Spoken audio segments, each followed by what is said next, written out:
And I want to thank the people of Nyandarua for listening to the advice of the security team, particularly in terms of the family and owners' responsibility in terms of securing their livestock, even as we provide security. In the past, it's been that people are living very far from their cow sheds and for criminals at night. I was told graphically that since Nyandarua is very cold, when people go to sleep, they really go to sleep. And so thieves know. Because, people who steal from you, they don't come from very far. They have scanned the environment, they have understood, and they usually come and steal. Now there is a new phenomenon where they steal and slaughter and take the part of the meat to go and sell it in some of the butcheries where there is collusion with those. I must say again, once the citizens here took it seriously, and there has been good collaboration. We have brought down that problem of livestock theft.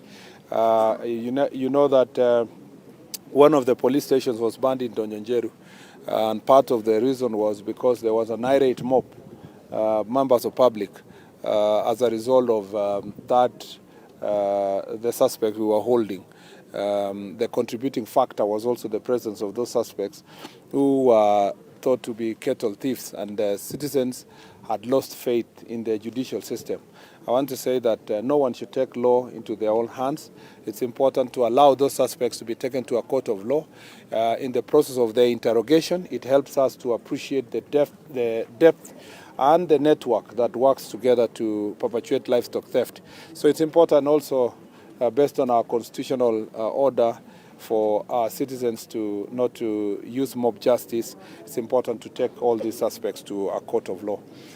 So that is a matter that I expect that it will be more conversation. We'll have more conversations when we have our chiefs and assistant chiefs, who are also our representatives in the community. The other issue we've been following up is the issue of drug abuse and drug and alcohol abuse. Again, a lot of work has been done here. Thankfully, there is no commercial production of adulterated alcohol in this place, or second generation alcohol that is laced with poison. We don't have the production here, but here remains a point of target by producers and smugglers who come from a neighboring county. This is a route to the city and beyond, and proximity to Nakuru also, and the route that comes from our border with Ethiopia has also made here a target for a destination and a transit route for a substance, especially such as cannabis sativa. I am happy also that the cannabis sativa that used to be planted in Abadeas and these other forests, a lot of work has been done in a multi-agency team by the security forces to make sure that those plants are uprooted and the suspects are arrested and taken to court of law. So if we continue with this effort, we should be able to finish illicit brews, adulterated alcohol, ethanol that is sold as alcohol, and we should be able to finish also the question of drugs in this area. Again, my conversation with the chiefs and assistant chiefs is to find strategies that will make sure that we exterminate this vice from our society. We also want to put emphasis on matters of rehabilitation, and we will be having conversation with the governor and the MCS. Hopefully we can have publicly funded, accessible and affordable rehabilitation centers in this place to rehabilitate those who have been victims of alcohol abuse. On the third issue that is of concern in this county is generally, as I said, this is generally a very peaceful county, but we have challenges of late when it comes to public protests of political organizers inducing young people and misusing them to organize violent demonstrations. And as soon as they become violent, of course, they cease to be protests or demonstrations as expected by the Constitution.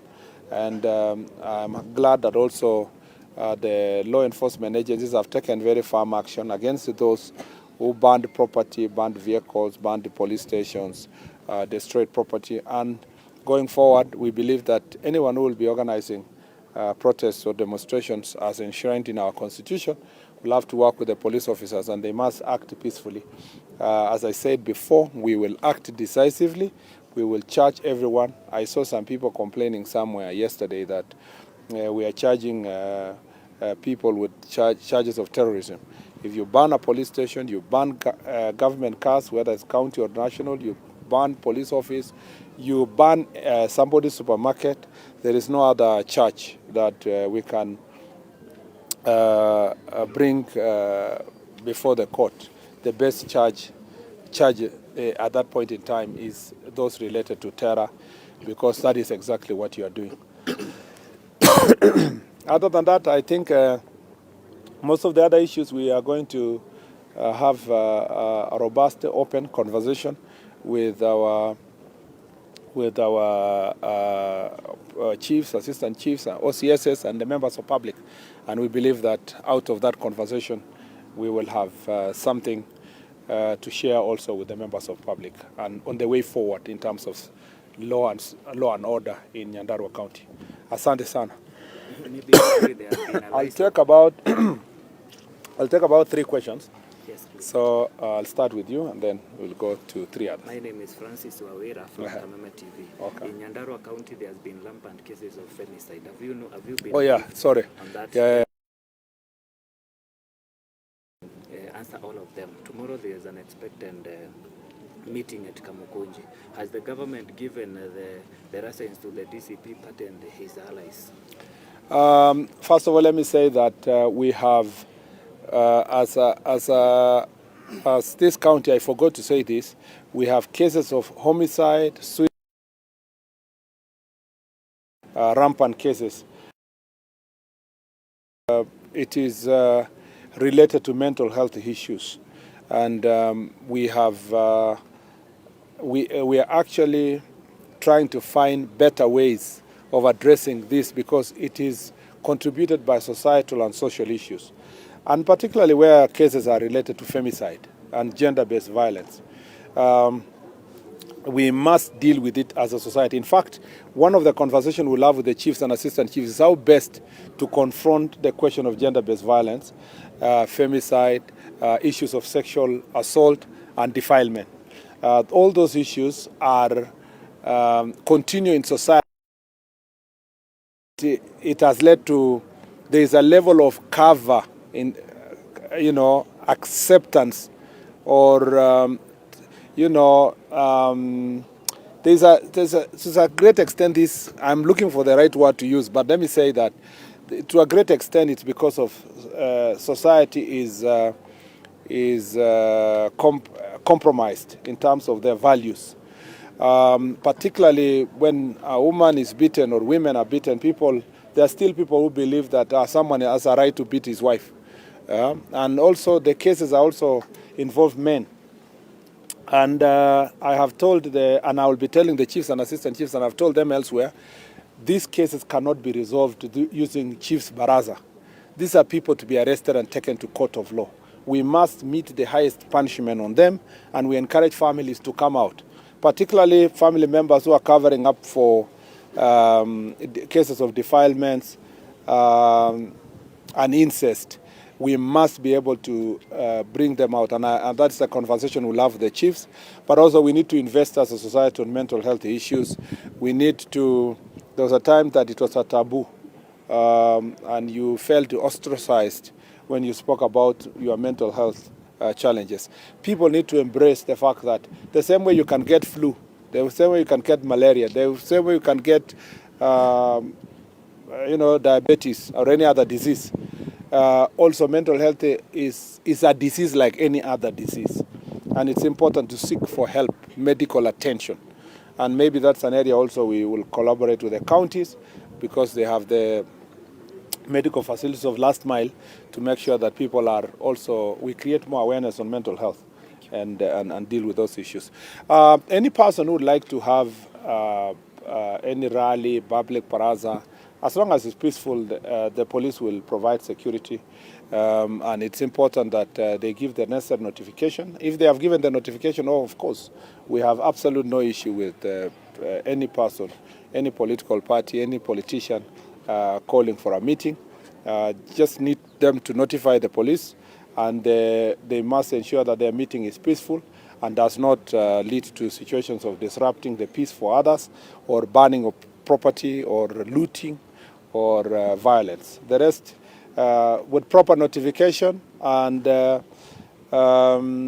commitment to observe peace, the police officers are always on standby to provide security for anybody who would like to exercise their freedoms under the Constitution in a peaceful manner.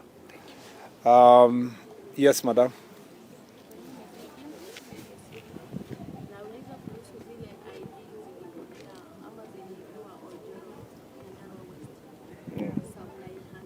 Okay. Okay. Silibiwa kwa nini? Okay. Sorry, I wasn't aware about that. I'm told that, as you can hear, thieves broke into one of our offices and stole IDs. I've just whispered to the director, National Registration Bureau, and he has told me that he was aware about it, and there's an ongoing replacement for those IDs. And we want to ask anybody who will attempt to engage in identity theft or misuse of people's IDs, that you will face the very full force of the law.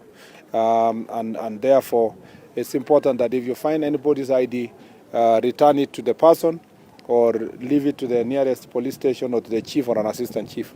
Don't attempt to misuse anybody's ID. Yeah. Yes, Minor.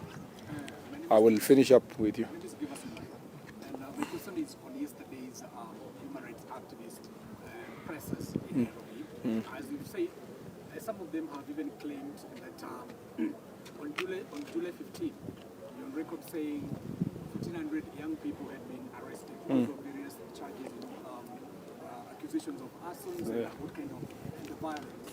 And they say they've been able to trace only 500 cases. And they're saying, where are the rest of the 1,500? They also went ahead to say that they are missing persons, and also that some of the young people have been detained without legal representation. First of all, let me say that for all persons who have been arrested, not all persons who are arrested are taken to court. Okay, some are arrested, they record their statement, and the investigations continue until such time that they will get now an order from the court to appear before it for purpose of taking plea. So if there is any person not accounted for between arrest and charging, probably that person was arrested, recorded their statement, and further investigation is going on. I'm happy that they are following up and they know the numbers of the people who are taken to court. We can also provide that information in good time as National Police Service if anybody needs it. And those who have been charged for various offenses, some theft, some shoplifting, some others are violence, some have been charged for terror, some have just for robbery, some, as I said, stealing. So depending on what you have found, the evidence we found against you, you will be charged for the offense that you committed or that we suspect that you committed. And all those people are free to get legal representation of their choice so that they can defend them in a court of law. If there is any person who is missing, there is a procedure for reporting missing persons, and that should be reported to the nearest police station so that the police officers can start investigations to find their whereabouts of any person who is missing. Otherwise, any person who is in police custody or who was arrested by the police can be accounted for. Their whereabouts can be accounted for, either that they were taken to court or they were released pending investigations until such time when we are ready to charge them, or if you don't find sufficient evidence perhaps, then they will be free to proceed with their own activities. Yeah, I think there was somebody else. The last one. My name is Simon Gure, Noro TV Nyandarua. We've had concerns from members of the public and local leaders about shortage of police vehicles and also filling of positions for the recently gazetted administrative units, especially in Kingago. What are you doing about it? Yeah, well, thank you very much. The real sticky issue you will be hearing in the conversation is police vehicles, police strength, operationalization of administrative units, vehicles for the administrators and motorcycles. So that is really a full conversation that we are going to have today. But just to assure the members of public that we are trying, first of all, we are seeking for budgetary allocation to operationalize the administrative units that were recently gazetted. And some of them are not too recent. Some were gazetted in 2017 and yet to be operationalized up to now. We are working together. This is a very sticking issue even for the members of parliament. The next supplementary budget, we could have additional resources, we should be able to operationalize a number of them. And two is that there is an ongoing procurement process for police vehicles and vehicles for administrators and also prisons officers. It's been ongoing. We hope that it can be closed in a month or two, actually by October, latest November, so that then we can start distributing these vehicles to serve wananchi in different parts.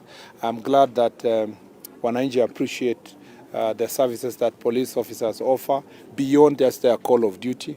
You know, a police car is not just it sometimes also turns out to be an ambulance. Sometimes it becomes the car that is carrying the death to whatever. They carry also suspects to court. So they do a lot of things that sometimes I was telling these people in Kiambu 2 days ago that this is an area also we must have a conversation with both national and county government to invest more on ambulances because in most cases when we have accidents, especially in the highways that we have, like this one to all the way to Nanyuki or to Nyeri, or this other one that comes from Mombasa to Malaba, it's important to station ambulances around these areas because failure to do so ends up police officers handling victims of injury.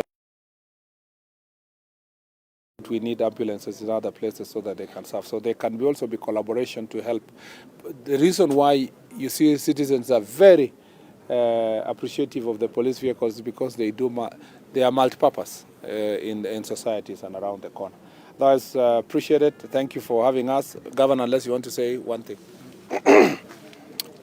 I think, Waziri, I want to appreciate you have enumerated the benefits of this exercise of Jukwaa la Usalama, which you believe, you can see that people are allowed to participate. I am also happy to note that you have already been briefed about the issues to do with the theft. It was actually very bad, but due to the relationship we have with the security team around here, we have been able to solve some of those cases. Apart from maybe people not understanding where to place the animals, there was also the issue of some characters who are government workers colluding with the people. And after we consulted with the security team, some of those fellows were removed from here, and immediately they were removed, things changed. So issues to do with alcohol you have mentioned. The only thing I can add, maybe to make things better, is that, Nyandarua, we normally say it's marginalized because our headquarters was left the other side in Laikipia. So you find even most of your senior staff still live in Nyahururu. So as you be considering the budget, kindly, we've already given them land. Like the commissioner residence, we have land. Also the security guys. So we would wish that you can provide accommodation for them, so that we are here throughout, even at night, so that when issues occur, we will be able to handle them together. Otherwise, we appreciate what the government is doing in the line of security. I hope there is going to continue because there is no development that can take place without security. We are having our first university now coming in. Correct. I know we will have more people now coming here, and we expect the things to change. We appreciate the police station which is being done here, though we would have wished if it was possible. Now this being a headquarter, maybe we would have gotten a better, slightly bigger police station where maybe all the departments, that is traffic, that is intelligence, that is OCPD, all of them. Otherwise, it's a good start, but we wish that in terms of infrastructure, we are not doing very well, and I hope that you will also support us. Thank you. Thank you, Governor. Thank you. Thank you. Thank you very much.